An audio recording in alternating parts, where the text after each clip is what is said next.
గుర్తుంచుకోవాలి.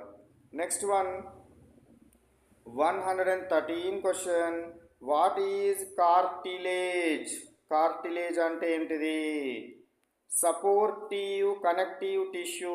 Supportive connective tissue that form or that is firm yet flexible. Firm yet flexible ఏంటిదట ఇది? What is cartilage? Cartilage అంటే ఏంటిదిరా? తెలుగులో మృదులాస్థి అంటారు. తెలుగులో ఏమంటారు? మృదులాస్థి అనడం జరుగుతుంది. తెలుగులో మృదులాస్థి అంటారు. ఇది ఎముకలాగా గట్టిగా ఉంటుంది. ఎముకలాగా గట్టిగా ఉంటుంది కానీ వంచడానికి ఫ్లెక్సిబుల్, వంచడానికి వీలుగా ఫ్లెక్సిబుల్గా ఉండడం జరుగుతుంది. ముఖ్యంగా ఎక్కడుంటుంది కార్టిలేజ్ అనేది?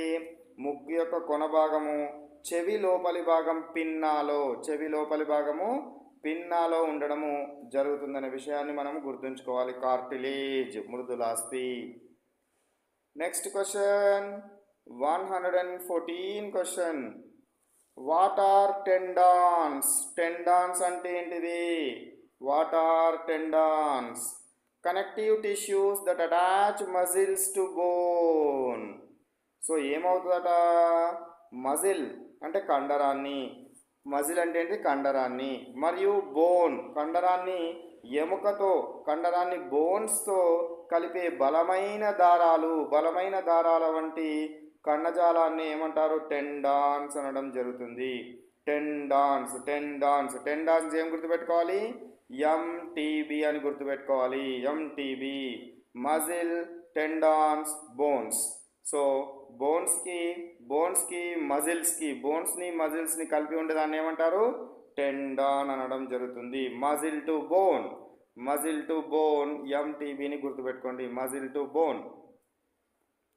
Next question 115 question. What are ligaments? మరి లిగమెంట్స్ అంటే ఏంటివి? What are ligaments? లిగమెంట్స్ అంటే ఏంటిది? Connective tissue. ఇది కూడా ఒక connective tissue that connects bone to bone. Bone to bone. ఒక ఎముకను ఇంకొక ఎముకతో, ఒక ఎముకకు ఇంకొక ఎముకతో ఎక్కడైతే జాయింట్స్ ఉంటాయో దాన్ని కలిపి ఉంచే కణజాలాన్ని ఏమంటారు? లిగమెంట్ అంటారు. Ligament BLB. లిగమెంట్ అంటే బి. బోన్స్ టు బోన్స్ మధ్యలో కనెక్టివిటీని చేయడానికి ఉపయోగపడేటువంటివి లిగమెంట్స్. మజిల్ టు బోన్ చేసేది ఏంటిదిరా? మజిల్ టు బోన్ని కనెక్ట్ చేసేది ఏమంటారు దాన్ని? ఇంతకుముందు చదివినాం, చెప్పండి. Tendon. Bones to bones connect చేసేది ఏంటిది? Ligament. Bones to bones connect చేసేది ఏంటిదిరా? లిగమెంట్. నెక్స్ట్